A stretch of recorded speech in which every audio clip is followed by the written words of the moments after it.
Hello students, कैसे आप सभी लोग। आशा करते हैं आप सभी लोग स्वस्थ मस्त होंगे और अपनी पढ़ाई सुचारू रूप से कर रहे होंगे। तो इस वीडियो में हम बात करेंगे कक्षा 10 के विद्यार्थियों के लिए विज्ञान पढ़ा रहे हैं, जिसमें कि ऑब्जेक्टिव टाइप प्रश्न बोर्ड परीक्षा में पूछे जाते हैं। तो हम ऑब्जेक्टिव टाइप प्रश्नों की श्रृंखला लेकर हाजिर हैं।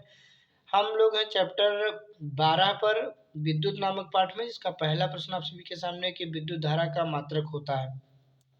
तो विद्युत धारा का मात्रक होता है एम्पियर। विद्युत धारा का मात्रक क्या होता है? एम्पियर होता है। इसे कैपिटल ए से व्यक्त करते हैं। इसमें विकल्प नंबर जो है डी सही हो जाएगा, यानी चौथा जो ऑप्शन जो है आपका सही हो जाएगा। यहाँ पर बताता चलूं कि विद्युत धारा जो होती है, आवेश प्रवाह की दर को विद्युत धारा कहते हैं। और विद्युत धारा में दिशा भी होती है, परिमाण भी होती है, फिर भी यह एक अदिश राशि है, क्योंकि यह सदिश योग के नियमों का पालन नहीं करती है। आइए चलते हैं हम लोग दूसरे प्रश्न की तरफ। निम्न में से कौन सा संबंध सही है? तो यहाँ पर तीसरा विकल्प सही है। यहाँ पर बराबर का चिन्ह बीच में नहीं लगा है। बी बराबर आई आर होता है, B equal to I R. तो यहाँ पर जो है थोड़ा सही कर लेना। यहाँ पे तीसरा विकल्प आप सभी के सामने जो है सही हो जाएगा। आइए हम लोग चलते हैं प्रश्न नंबर तीसरे की तरफ कि निम्न में से कौन जो है अर्धचालक नहीं है। अर्धचालक कौन होते हैं? सेमीकंडक्टर, जिसमें ना तो वो पूर्ण रूप से चालक होते हैं, ना तो पूर्ण रूप से कुचालक होते हैं या अचालक होते हैं। तो जैसे जर्मेनियम सिलिकॉन जो है ये अर्धचालक है, लेकिन पारा जो है वो एक धातु है, वो एक चालक है, वो अर्धचालक नहीं है। तो यहाँ पर विकल्प नंबर सी सही हो जाएगा।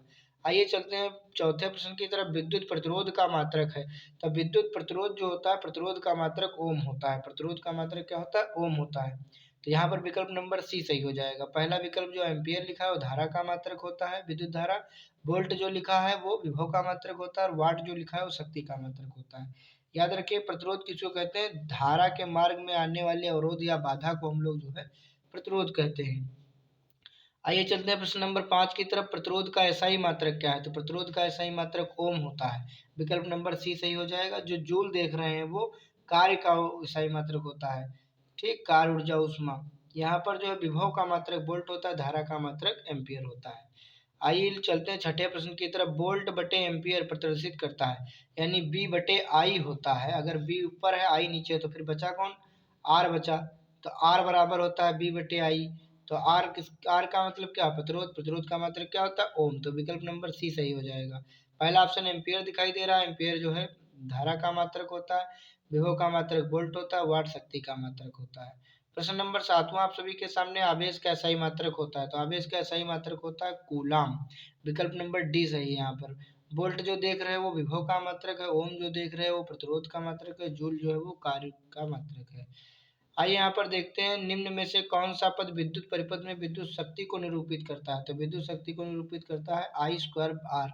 जो आई टू आर दिखाई दे रहा है वो आई स्क्वायर आर लिखा है। देखो पी बराबर बी आई होता है और बी का मान आई आर होता है, इसलिए आई दो बार हो जाएगी, इसलिए आई स्क्वायर आर हो जाएगा।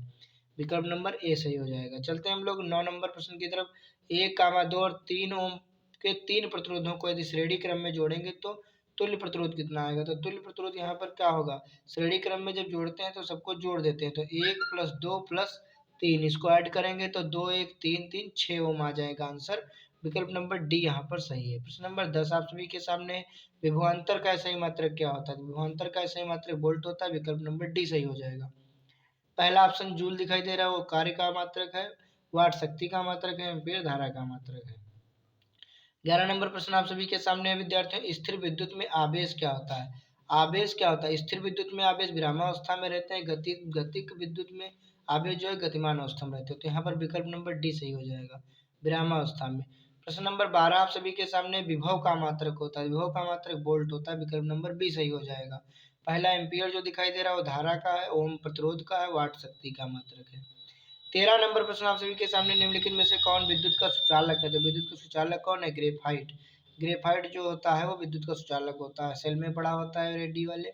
काली काली जो राड पड़ी होती है ग्रेफाइट होती है। पेंसिल में जो पड़ी होती है जिसे लिखते हैं वो ग्रेफाइट होती है। सल्फर अधातु है, वो कुचालक है। प्लास्टिक भी कुचालक है, आयोडीन नमक भी जो है कुचालक है।